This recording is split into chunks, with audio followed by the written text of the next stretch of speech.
The rain lashed against the windshield, turning the world outside into a kaleidoscope of blurred streetlights and shimmering reflections on the drenched asphalt. Gavin Carter tightened his grip on the steering wheel, his jaw set as his car glided through the near-deserted streets of Seattle. The storm was relentless, but it barely registered in his mind. For years, Gavin had mastered the art of shutting out the world. The rhythmic hum of the engine, the drumming rain on the roof, all of it faded into the background. What filled his thoughts was the same thing that always did. The accident that had shattered his life a decade ago. His wife, Amelia, and their 5-year-old son, Oliver, had been taken from him in an instant. Since then, Gavin had buried himself in work, erecting an empire of steel and glass, building his fortune brick by brick, dollar by dollar. The world admired him as a self-made millionaire, a success story.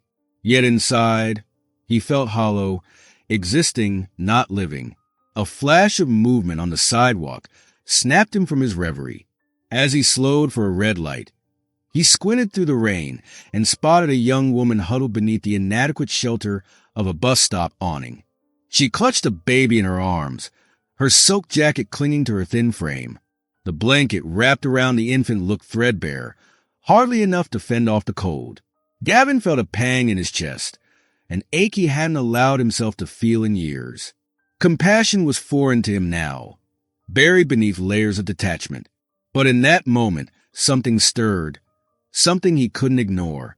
Without fully thinking, he pulled his car over and rolled down the window. "Miss," he called out, his voice barely audible over the pounding rain. The woman flinched, turning to face him. Her pale face was framed by damp hair, and her wide eyes reflected a mix of caution and desperation. "You shouldn't be out here," Gavin said firmly. "Do you need help?" "We're fine," she replied, though her trembling voice betrayed her words. She clutched the baby closer, shielding him from the storm. "You're not fine," Gavin replied, stepping out of the car. The icy rain soaked through his coat instantly, but he didn't care. He raised his hands to show he meant no harm. "Please just listen. I live a few blocks away. My house is warm, dry, and safe. Take my keys and go there." The woman's eyes darted between him and the car, then down to the baby, who whimpered softly. She shook her head. "I can't. I don't know you."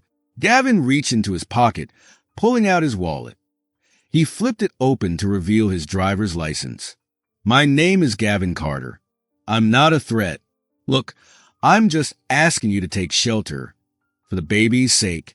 Her lip quivered as she wrestled with the decision. Finally, she nodded. "Thank you," she whispered. Handing her the keys, Gavin gave her his address. "There's a security code for the front door, 1108. Just get inside and warm up. I'll be back in a few hours." The woman murmured her thanks again before hurrying toward the car. Gavin watched as she drove off, the taillights fading into the rain-soaked night. Climbing back into his own car, he felt an unexpected sense of calm. It was the first impulsive thing he'd done in years, and for once, it felt right. When Gavin returned home hours later, the storm had abated to a steady drizzle. His coat dripped water onto the polished hardwood floors as he stepped into the quiet mansion. The faint hum of the heating system filled the air. He made his way toward the living room, uncertain of what he'd find. What he saw stopped him in his tracks.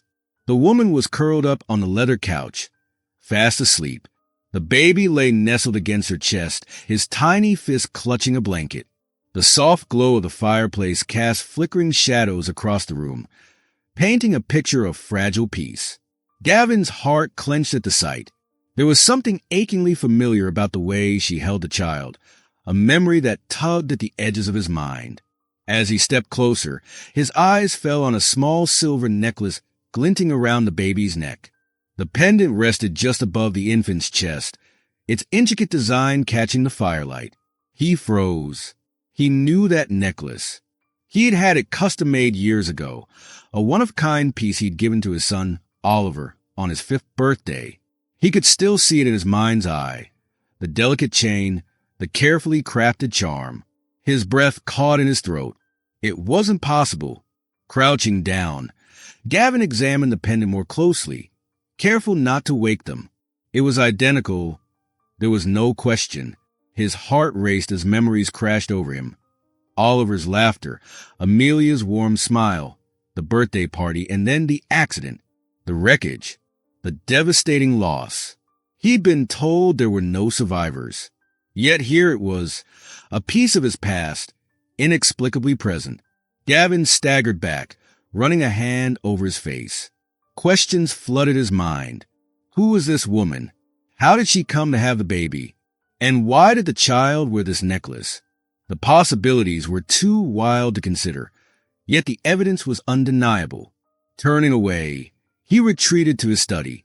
He poured himself a glass of bourbon, staring into its amber depths as though it might hold the answers he sought. Outside, the rain continued its steady rhythm, but inside, something had shifted. For the first time in years, Gavin felt a faint glimmer of hope. Tomorrow, he decided, he would start asking questions. Morning light filtered through the large windows, casting a soft glow over the living room. Gavin stood silently in the doorway, a coffee cup in hand, watching as the woman and baby began to stir. The woman blinked groggily, her expression shifting to alarm as she took in her surroundings. "It's okay," Gavin said gently, stepping forward.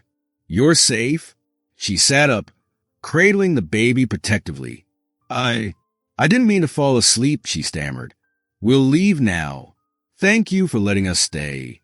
"There's no rush," Gavin replied, setting his coffee on the nearby table. "You needed the rest, and the storm hasn't fully cleared." The baby yawned, snuggling closer to her shoulder. Gavin smiled. "What's his name?" he asked. "Lucas," she replied, adjusting the blanket. "I named him Lucas." Gavin raised an eyebrow.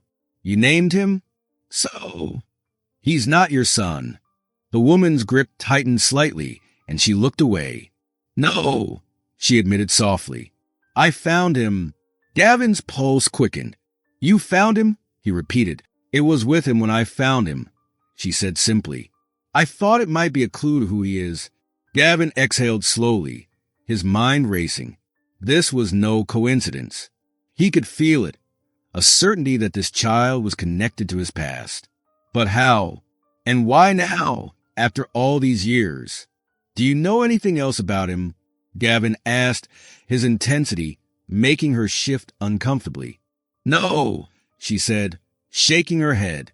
"I've been trying to keep him safe, but I don't have answers." "I'm sorry." Gavin nodded, running a hand through his hair. He needed answers, and he knew where to start. Later that day, Gavin called a private investigator he trusted. Maxwell, a gruff but sharp-witted man in his 50s, listened intently as Gavin explained the situation. "A baby with a necklace identical to your son's," Maxwell said, his tone skeptical. "That's quite a coincidence." "I don't believe in coincidences," Gavin replied. "Start with the church where Emily found him.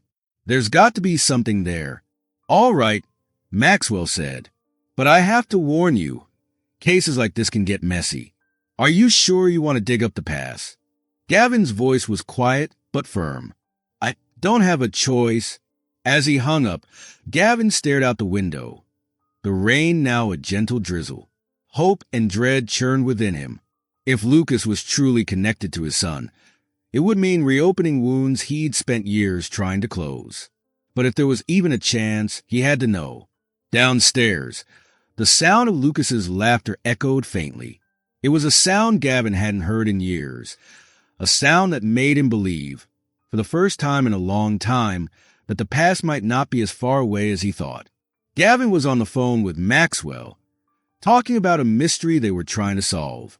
Maxwell had been looking into the church where Emily said Lucas was found as a baby. Maxwell talked to some people there, including an old caretaker. They remembered a baby being left at the church, but no one saw who brought him. There was a note, but it didn't say much. "What about the necklace?" Gavin asked, holding the phone tightly. "No leads yet," Maxwell said, "but I have an idea. It's not something you buy in a regular store. It looks like it was made special. I'll try to find the jeweler who made it. Do that, Gavin said seriously. And let me know what you find. Gavin hung up, feeling both hopeful and frustrated. He wanted answers now, but he knew it might take time to figure everything out. Meanwhile, Emily was in the kitchen with Lucas, making a simple dinner. Gavin walked in, his face hard to read. Any news? Emily asked, sounding nervous. Not much, Gavin replied. But Maxwell is working on it. He's good at what he does. Emily smiled a little. That's good. Lucas deserves to know where he came from. And so do you, Gavin added. His words were heavy, and Emily looked at him, confused. What do you mean? She asked. I mean you've been doing this all on your own, raising him, protecting him, even when you had nothing. You deserve answers just as much as he does, Gavin explained. Emily was quiet for a moment, stirring the food on the stove. I never thought of it like that. I just did what felt right, she said. You did more than most people would, Gavin said softly. It's not easy putting someone else first. Emily shrugged, but her eyes showed she was moved by his words. I didn't really have much of a life before him, she admitted. He gave me a purpose. Gavin looked at her differently now. He saw her as someone strong and caring, not just a woman he'd helped one stormy night. Later that evening, Maxwell called back. I found the jeweler, Maxwell said. The necklace was made in a small shop in Seattle about 6 years ago. Does that sound familiar? Gavin's heart raced. Yes, I had one made for my son. I'd recognize it anywhere. Here's the twist, Maxwell said. The jeweler made a second one about 3 years ago. He didn't ask questions, just made it for whoever paid him. But the person didn't leave any clues about who they were. Gavin gripped the phone tighter. 3 years ago? That doesn't make sense. My son has been gone for much longer than that. I'll keep looking, Maxwell said. Thanks, Maxwell, Gavin said before hanging up. His mind was full of questions. Why would someone make a copy of his son's necklace? And how did Lucas end up with it? After dinner, Gavin sat with Emily and Lucas in the living room. Lucas had fallen asleep in Emily's arms, clutching the necklace tightly. Maxwell found something, Gavin said quietly. The necklace was copied 3 years ago. Emily frowned. 3 years ago? Why would someone do that? I don't know, Gavin admitted, but we're going to find out. Emily nodded, looking at the sleeping baby. Whatever happens, thank you for helping him. Gavin looked at Lucas and then at Emily. It's not just for him, he said softly. It's for all of us. The next morning, the sun peeked through the clouds, filling Gavin's big house with light. Outside, the storm had passed, but inside, a new kind of tension was building. Gavin could feel it, but didn't know why yet. Emily was in the kitchen, feeding Lucas breakfast. Gavin sipped his coffee, thinking about what Maxwell had told him. He didn't want to share the news yet. He needed more answers first. But not everyone in the house was happy with Emily and Lucas being there. Miss Finley, Gavin's longtime housekeeper, had started acting strange. She avoided Emily and gave her cold looks. One morning, Miss Finley came into the kitchen to clear the table. Emily smiled politely. Good morning, Miss Finley. Miss Finley nodded quickly but didn't say anything. Gavin noticed. Is something wrong, Miss Finley? He asked. No, Mr. Carter, she said, but her voice didn't match her words. Gavin frowned but didn't push her. Later, as he walked past the kitchen, he overheard her talking to another staff member. I've worked here for 20 years, she said sharply. Now strangers are living here without any explanation. Who knows what kind of trouble they'll bring? Gavin walked in and the room went quiet. Is there something you'd like to tell me, Miss Finley? He asked firmly. She turned red. No, Mr. Carter. Just talking about the changes around here. If you have concerns, tell me. Gossiping isn't acceptable, Gavin said. Yes, sir, she mumbled, avoiding his eyes as she left. Gavin sighed. This was a problem he didn't need. That night, Gavin asked Emily, "Has anyone here made you feel uncomfortable?" Emily hesitated. "I didn't want to say anything, but Miss Finley doesn't seem to like me very much." "She's being unprofessional," Gavin said firmly. "I'll talk to her." "You don't have to," Emily said quickly. "I don't want to cause trouble." "You're not causing trouble," Gavin replied. "You're my guest, and you're here for a reason. That's all anyone needs to know." Emily smiled, looking grateful. The next morning, Miss Finley came to Gavin's study. "Mr. Carter," she began, "I don't mean to overstep, but I don't trust Miss Emily. She shows up with a baby, and now she's living here. I'm worried about you and your reputation." Gavin's jaw tightened. "I appreciate your concern, Miss Finley, but Emily and Lucas are here because I want them to be. That's all you need to know." Miss Finley hesitated. "I just think you should be careful." "Thank you," Gavin said, ending the conversation. That evening, Emily was tucking Lucas into bed when Gavin joined her. "Everything okay?" she asked. "Just some tension with the staff," Gavin said. "But don't worry about it. If it's about me—" Emily started. "It's not," Gavin interrupted. "And even if it was, this is my house. I decide who stays." Emily smiled softly. "Thank you." Gavin nodded and looked at Lucas. "He's a lucky kid. And so am I," he said quietly, surprising himself. For the first time, his house didn't feel so empty. The next day, Maxwell called again. "I talked to the jeweler," Maxwell said. "He remembers the man who asked for the copy. He was in his 40s, nervous, and paid in cash. No name, no ID. That's not much to go on," Gavin said. "No, but there's more," Maxwell said. "The jeweler kept a sketch of the original necklace. It's exactly like the one you had made. Whoever this man was, he knew about your son's necklace." Gavin's heart pounded. Did he say anything else? Just that the man seemed secretive. "I'll keep digging," Maxwell said. "Thanks," Gavin said. After hanging up, he thought hard. Why would someone copy his son's necklace? How did Lucas end up with it? That evening, Gavin told Emily what Maxwell had found. "Someone had the necklace copied," he said. "Why would they do that?" Emily asked, confused. "I don't know," Gavin said, "but it wasn't an accident. Someone did this on purpose." Emily looked at Lucas, now fast asleep. "Do you think they were trying to protect him?" "Maybe," Gavin said. "But who were they protecting him from? And why didn't they come forward?" Emily sighed, looking down at Lucas. Whoever they were, they saved him. That's what matters. Gavin nodded, though unease still tugged at him. He couldn't shake the feeling that the truth was closer than he realized and far more complicated than he was prepared for.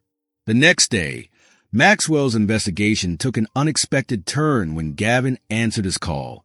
The urgency in the detective's voice was unmistakable. "Gavin, I found something," Maxwell said. "The church where Lucas was left. It wasn't random. The caretaker remembers seeing a man hanging around the area a few days before the baby was found. He didn't think much of it at the time, but he says the man was carrying a small bundle, like a baby." Gavin gripped the phone tightly. Did he get a good look at him? "Not really," Maxwell admitted. But he did remember one thing. The man had a scar on his left cheek. Gavin's mind raced. It wasn't much to go on, but it was a start. "Can you follow up on that? Maybe check nearby security cameras or witnesses." "I'm already on it," Maxwell said. "This could take some time, though. Whoever this guy is, he's not making it easy." Gavin thanked him and hung up, his thoughts swirling. A man with a scar, a duplicated necklace, a baby left at a church. The pieces were there, but the picture they formed was still unclear. That evening, Gavin found himself sitting in Lucas's room, watching the baby sleep. Emily had stepped out to take a walk, leaving Gavin alone with his thoughts. He leaned forward, resting his elbows on his knees as he studied Lucas's peaceful expression. "Who are you, little guy?" he murmured. And why do I feel like you're the answer to a question I didn't even know I was asking? The sound of the front door opening pulled Gavin from his thoughts.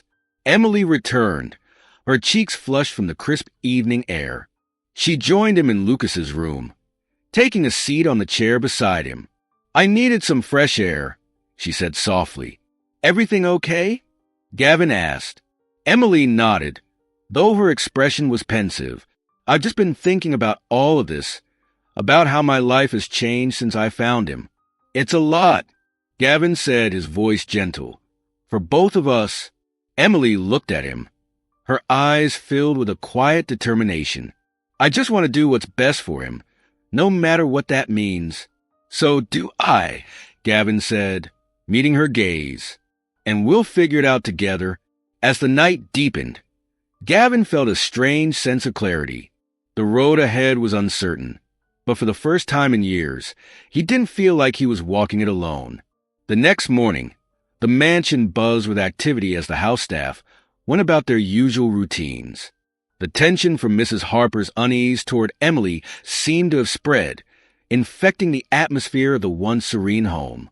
Gavin determined to maintain peace, keeping an eye on the interactions between Emily and the staff.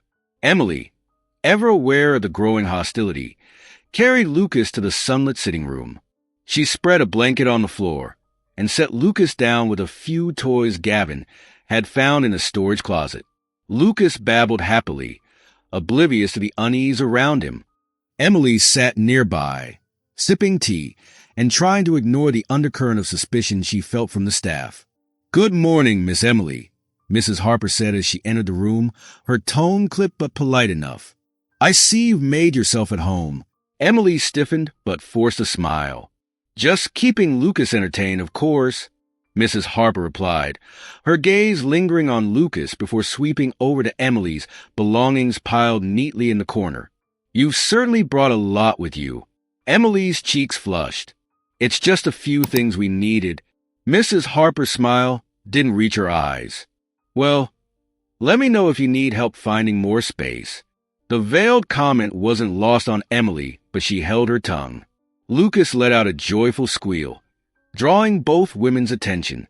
Mrs. Harper's expression softened briefly before she straightened and excused herself. Later that day, Gavin returned from a meeting to find Emily pacing in the kitchen, her face tight with frustration.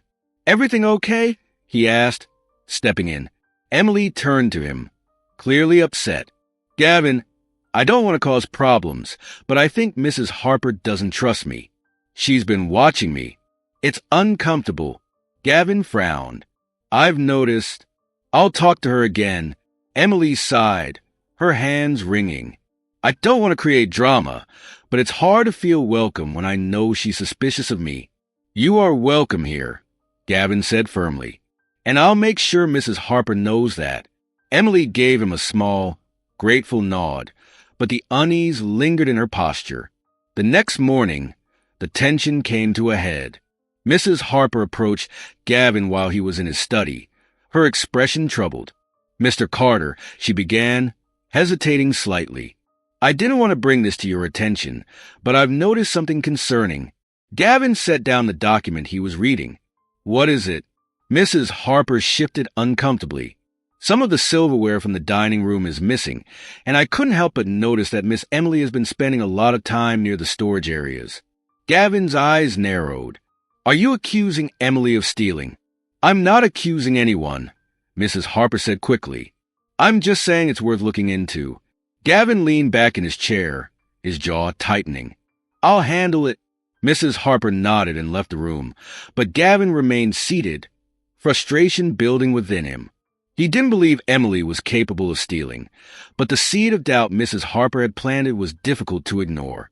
That afternoon, Gavin approached Emily, determined to clear the air. Emily, he began cautiously. Can we talk? Emily looked up from where she was playing with Lucas. Of course. What's wrong? Gavin hesitated. Mrs. Harper mentioned something about missing items from the house. She thinks you might know something about it. Emily's face fell, her eyes widening in disbelief. She thinks I stole something? I don't believe it, Gavin said quickly, but I need to ask, just to put the issue to rest. Emily's hands clenched into fists. Gavin, I would never do that. I can't believe she would accuse me of something like this. I know, Gavin said, his tone firm but calm. I trust you, but I need to address this to make sure it doesn't escalate. Emily stood, holding Lucas protectively. Fine. Look through my things if you have to. I have nothing to hide. Gavin felt a pang of guilt at the hurt in her voice but nodded. Thank you. I'll handle it. Gavin called the staff together later that evening, determined to get to the bottom of the accusations. Mrs. Harper, he said firmly, you brought this issue to my attention. Do you have any proof that Emily is involved? Mrs. Harper shifted uncomfortably. Not directly, sir. Then let me make this clear, Gavin interrupted. Emily is here because I invited her. Until there's evidence to suggest otherwise, I won't tolerate baseless accusations. Am I understood? Yes, sir, Mrs. Harper murmured, though her expression remained troubled. The following day, the situation took an unexpected turn. While tidying the dining room, one of the junior staff members discovered a stash of silverware hidden behind a decorative panel. Gavin was informed immediately, and when he examined the items, it became clear that someone had been attempting to frame Emily. Gavin wasted no time confronting Mrs. Harper. Care to explain how these ended up hidden in the dining room? He demanded, holding up one of the recovered pieces. Mrs. Harper's face went pale. I don't know, sir. I've been loyal to this house for years. I would never... Loyalty doesn't excuse this, Gavin snapped. If I find out you had anything to do with this, there will be consequences. Mrs. Harper stammered out a denial, but Gavin wasn't convinced. The incident only deepened his resolve to protect Emily and Lucas from any further hostility. Later that evening, Gavin shared the news with Emily. We found the missing silverware, he said. It was hidden in the dining room. Someone was trying to set you up. Emily's eyes widened. Why would anyone do that? I don't know, Gavin admitted, but it won't happen again. Emily's shoulders sagged with relief, though the lingering fear in her eyes was hard to miss. Thank you for believing me.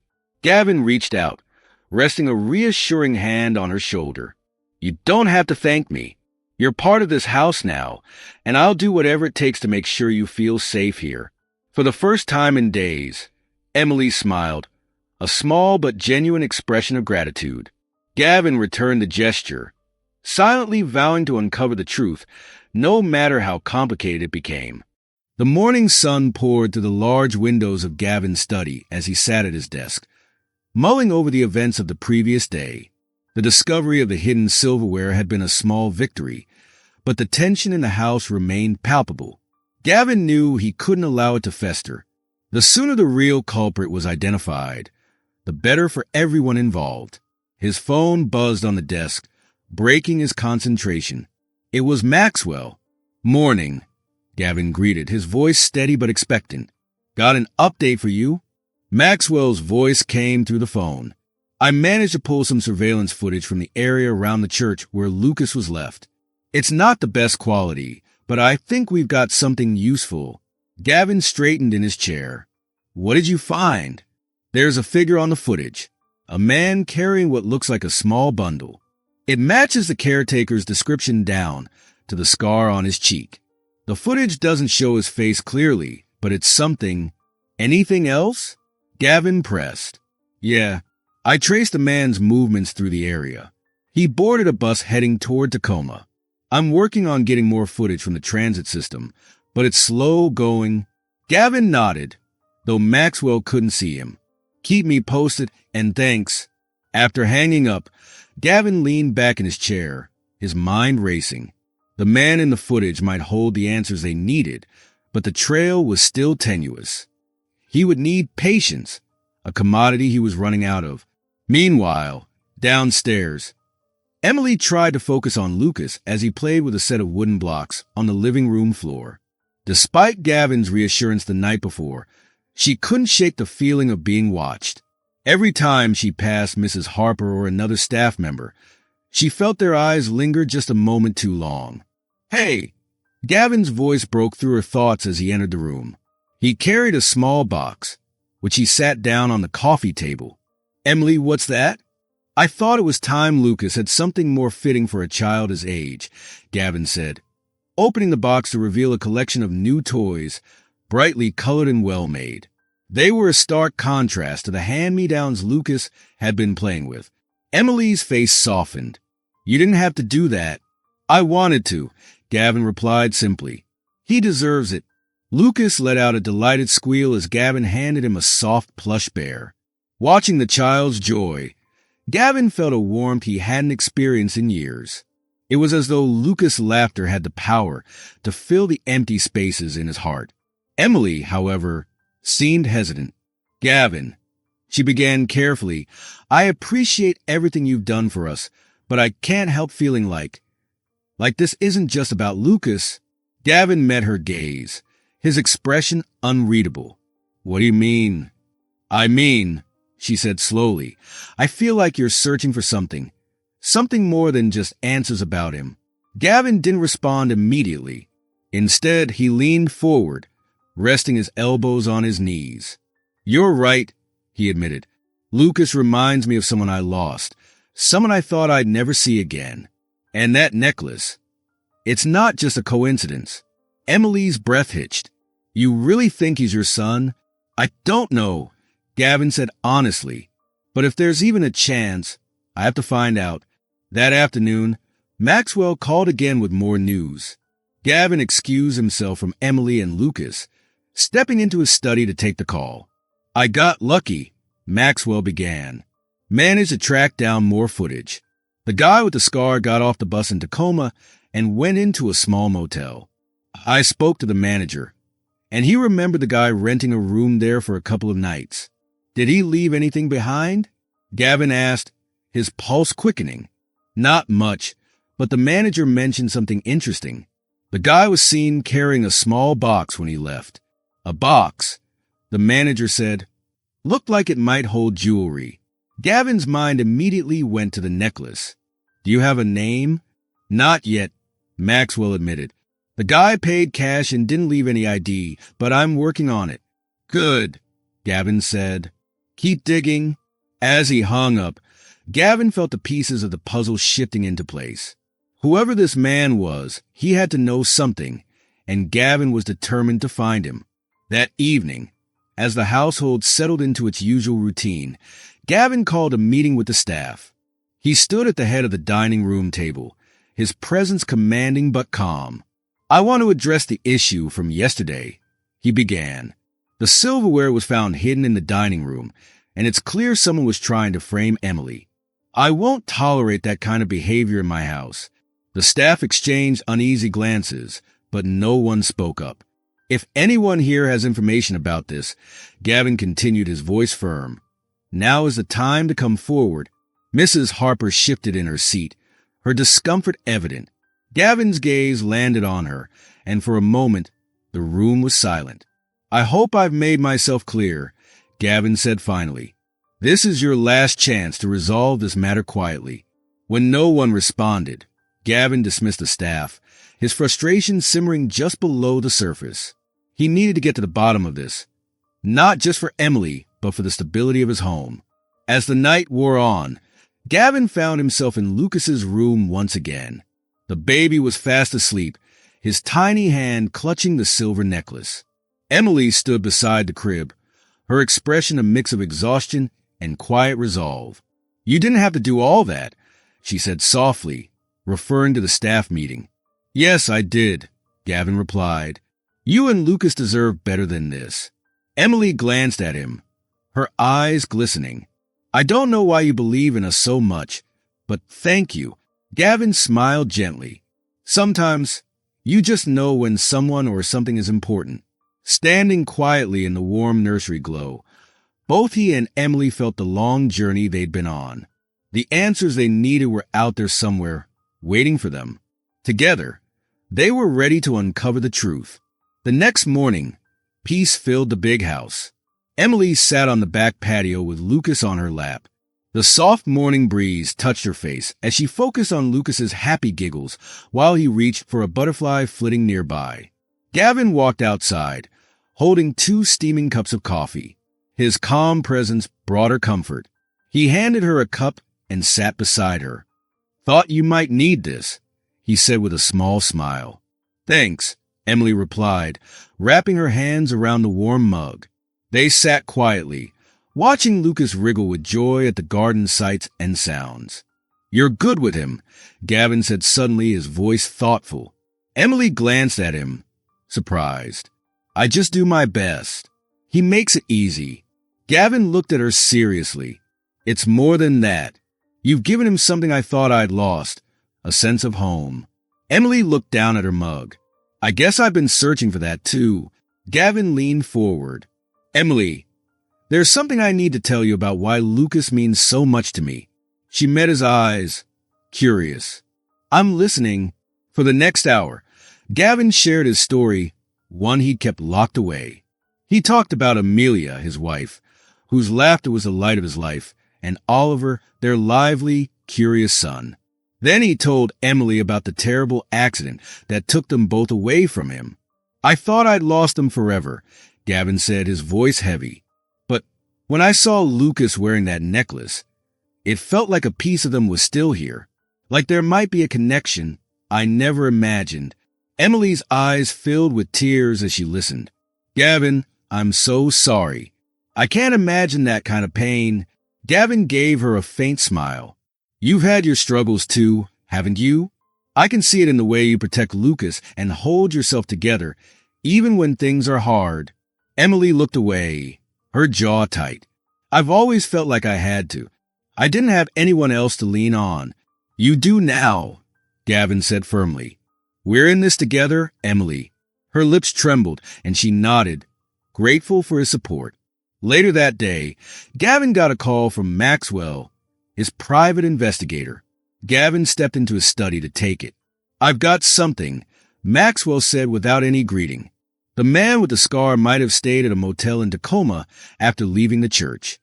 "I talked to the clerk there. He remembered the guy, said he looked nervous, like he was hiding from someone.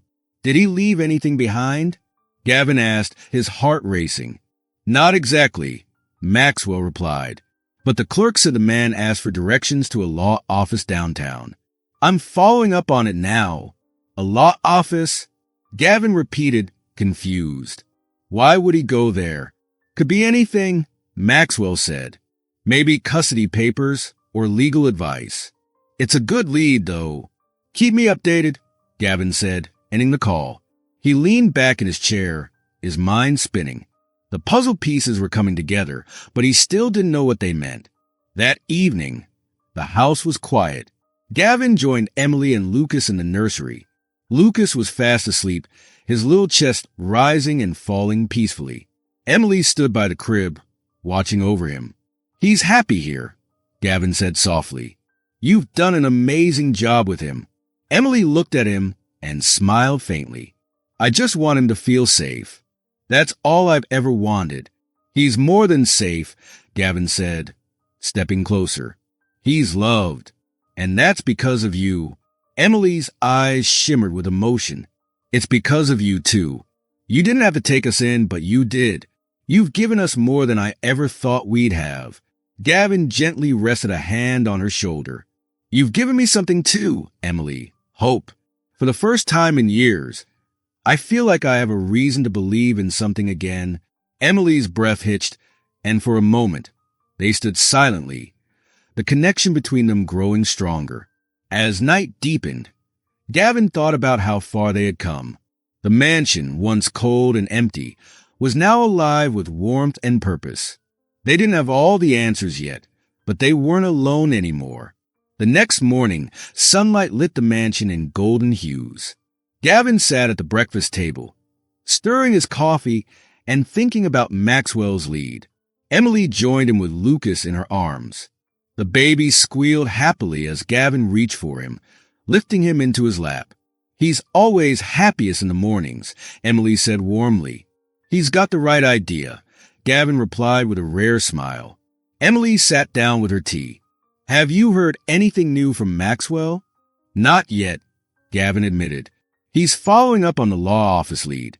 It might take some time, but we'll find something. Emily nodded, though worry flickered in her eyes. It's strange, isn't it? Knowing there are pieces of Lucas's story out there that we don't understand. We'll figure it out, Gavin said firmly. The day passed quietly. Gavin worked in his study, though his mind kept drifting to Lucas and the mysterious man with the scar. Emily took Lucas outside to the garden, spreading a blanket under a big oak tree. She watched him crawl around, fascinated by flowers and butterflies. You love it out here, don't you? She said, smiling as Lucas clapped his hands. Miss Finley passed by with a basket of laundry. Though she was less cold than before, Emily could still feel her disapproval. Emily chose to ignore it, focusing on Lucas's laughter. That evening, Maxwell called again. I found something, Maxwell said. The law office the man visited handles secret guardianship cases. A clerk there said a man matching the description filed papers for a child about 3 years ago. Did he give a name? Gavin asked. No, but he listed an address in Tacoma. I'm heading there now.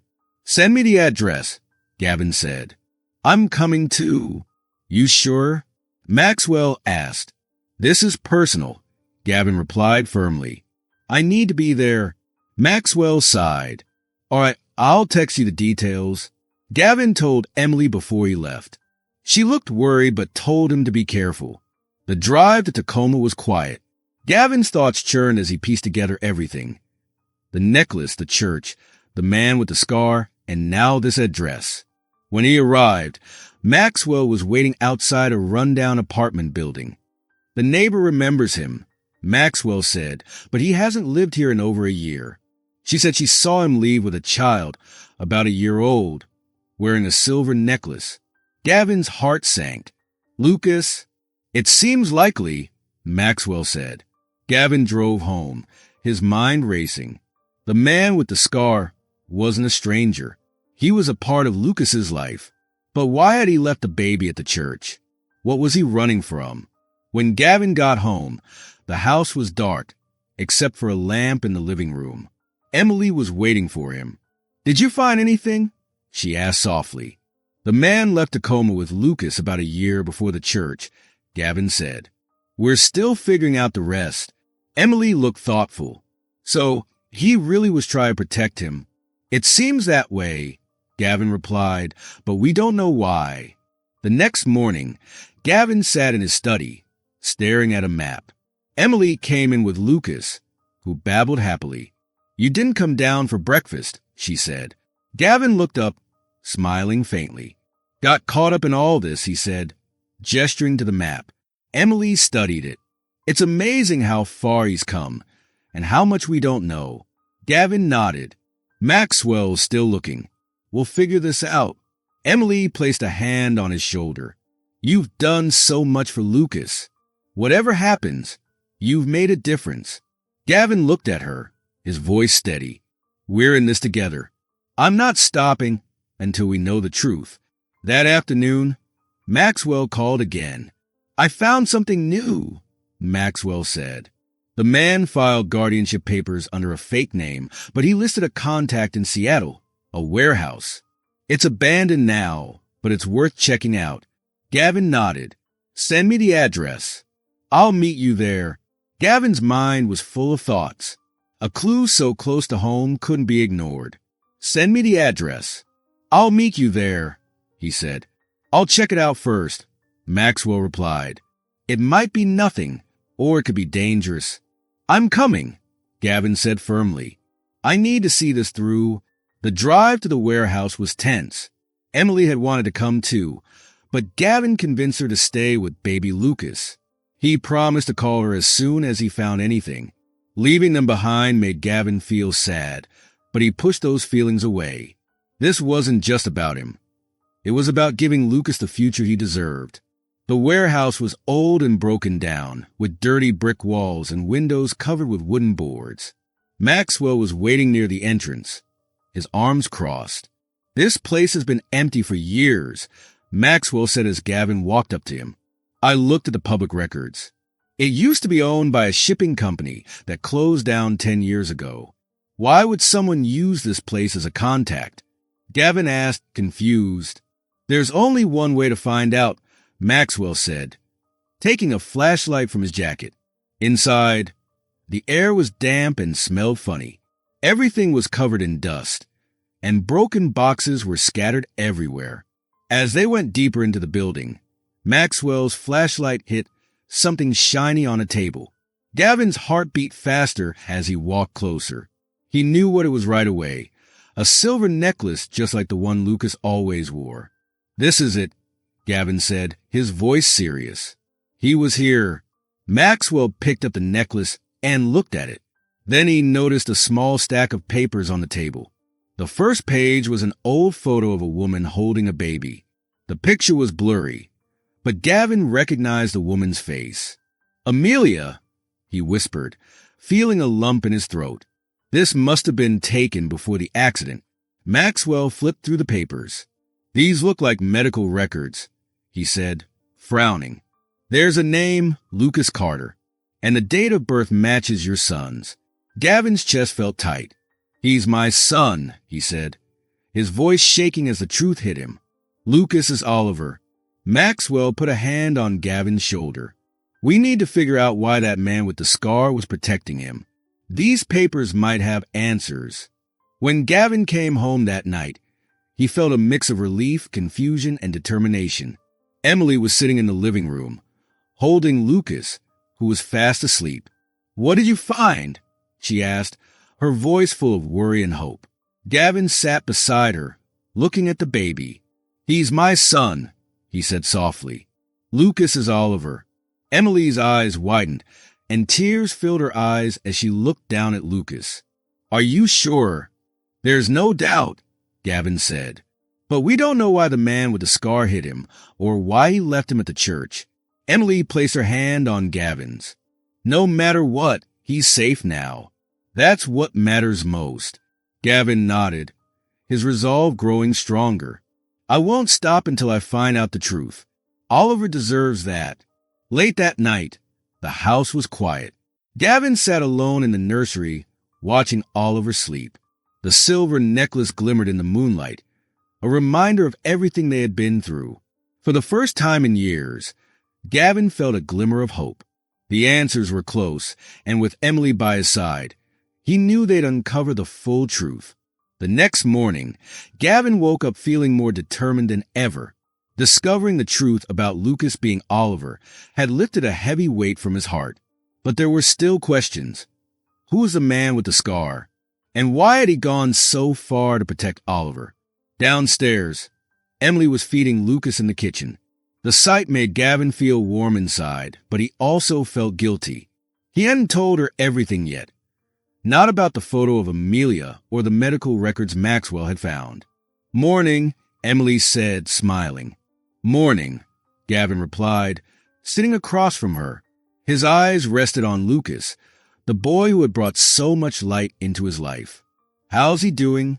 Happy as ever, Emily said, smiling at Lucas.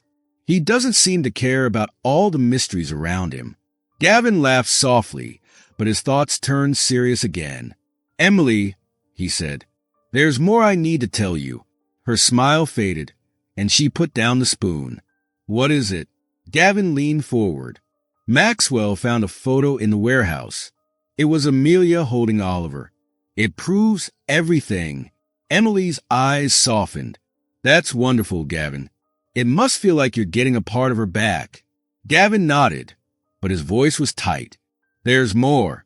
There were medical records with Oliver's name. I think the man with the scar knew Amelia, or at least knew what happened after the accident. Emily gasped. Do you think she survived? That she was with Oliver before he ended up at the church. It's possible, Gavin said, his voice shaking. But if she did survive, someone kept her from coming back to me. The thought was heavy between them, the weight of what could have been pressing down on them both. Later that day, Maxwell called Gavin with more information. I found him, Maxwell said. The man with the scar. His name is Julian Costa.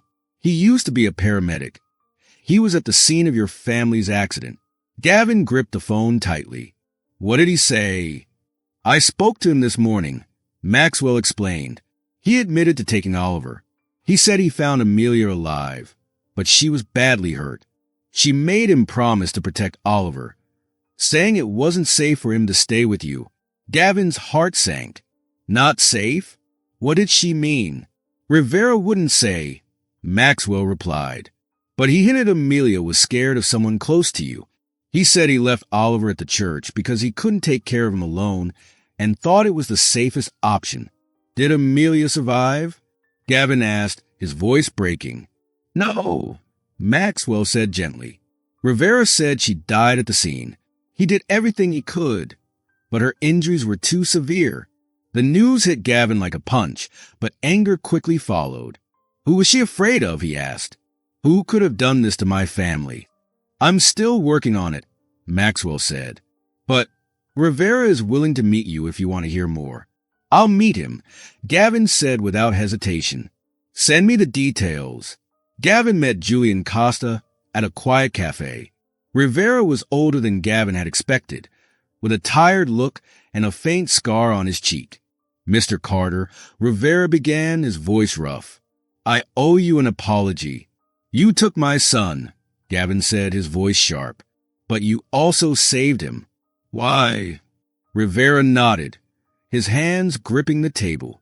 Your wife, Amelia, begged me to. She said she didn't trust the people around you, not your staff, not your business partners. She thought someone would use Oliver to hurt you. Gavin's jaw tightened. Did she say who? No, Rivera admitted, but she was terrified. I thought I was doing the right thing by hiding him. When I couldn't care for him anymore, I left him at the church, hoping someone would take good care of him. Gavin leaned back, his mind racing. Suddenly, everything made sense. The attempts to frame Emily, the tension in the house. Someone had been working against him for years, taking everything from him. Thank you, Gavin said, his voice heavy, for saving my son. But this isn't over. I hope you find whoever did this, Rivera said softly. When Gavin got home, Emily was waiting. He sat beside her, his shoulders heavy with the weight of the day. What happened? She asked gently. I met him, Gavin said, the man with the scar.